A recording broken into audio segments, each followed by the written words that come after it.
महाराष्ट्र की राजनीति में आए दिन कुछ न कुछ नया राजनीतिक घमासान होते सामने आ रहा है। सत्ता दल बीजेपी, शिवसेना, एनसीपी बनाम कांग्रेस, एनसीपी शरद पवार और उद्धव ठाकरे की शिवसेना आए दिन एक दूसरे पर आरोप प्रत्यारोप करने में जुटे हैं। दर्शकों, बीजेपी के साथ गठबंधन तोड़ शिवसेना अलग हुई। इसके बाद शिवसेना भी दो गुटों में बंट गई। जहां शिंदे गुट की शिवसेना इस वक्त बीजेपी के साथ सत्ता में बैठी है, तो वही उद्धव ठाकरे की शिवसेना अपने हिंदुत्ववादी विचारों को ताक पर रखते हुए कांग्रेस के साथ गठबंधन में जाकर बैठ गए हैं। ऐसे में आए दिन बीजेपी और शिंदे गुट के नेता उद्धव ठाकरे पर निशाना साधते हुए नजर आ रहे हैं। बता दें कि उद्धव ठाकरे द्वारा हिंदुत्व पर अपनी भूमिका को बदलते देख बड़े बड़े उनके साथी उनका साथ छोड़कर बीजेपी और शिवसेना शिंदे गुट में जाकर शामिल हुए हैं। ऐसे में अपनी पार्टी में हो रही इस आउटगोइंग को उद्धव ठाकरे संभाल नहीं पा रहे हैं। ऐसे में एक बार फिर बीजेपी ने उद्धव ठाकरे को झटका देने का प्रयास किया है।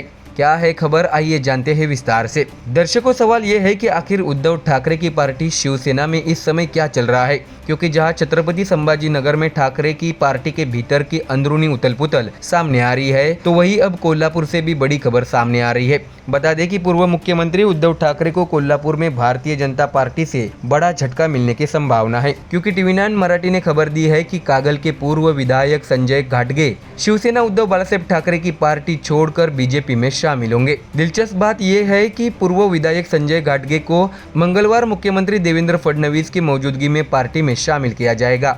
इसलिए कोल्हापुर में ठाकरे के लिए यह बड़ा झटका माना जा रहा है। पिछले कई दिनों से चर्चा चल रही है कि संजय घाटगे भाजपा में शामिल होंगे। विधानसभा चुनाव में संजय घाटगे ने महाविकास आघाड़ी उम्मीदवार का समर्थन करने के बजाय राष्ट्रवादी कांग्रेस पार्टी के उम्मीदवार हसन मुशर्रफ का समर्थन किया था।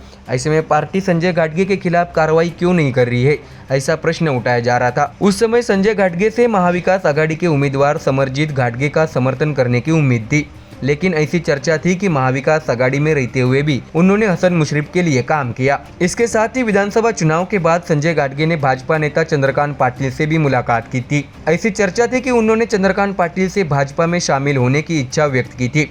उस समय यह भी चर्चा थी कि संजय घाटगे भाजपा में शामिल होंगे, लेकिन पिछले कई दिनों से पार्टी में उनका प्रवेश रुका हुआ था। उल्लेखनीय बात यह है कि संजय घाटगे ने विधानसभा चुनाव में राष्ट्रवादी कांग्रेस पार्टी के लिए काम किया था। ऐसे में वह पार्टी भी अब सत्ता में है, लेकिन फिर भी उन्होंने भाजपा में शामिल होने का फैसला किया है। हालांकि संजय घाटगे इस पर विस्तृत आधिकारिक प्रतिक्रिया देंगे, लेकिन अगर घाटगे सचमुच मंगलवार को भाजपा में शामिल हो जाते हैं, तो यह उद्धव ठाकरे गुट के लिए बड़ा झटका माना जा रहा है। दर्शकों, आपको बता दें कि उद्धव ठाकरे की शिवसेना पार्टी इस समय मुश्किल दौर से गुजर रही है। ठाकरे के कई करीबी सहयोगियों ने उनसे मुंह मोड़ लिया है और उप मुख्यमंत्री एकनाथ शिंदे का पक्ष लिया है। फिर भी उद्धव ठाकरे दृढ़ता के साथ स्थिति का सामना कर रहे हैं।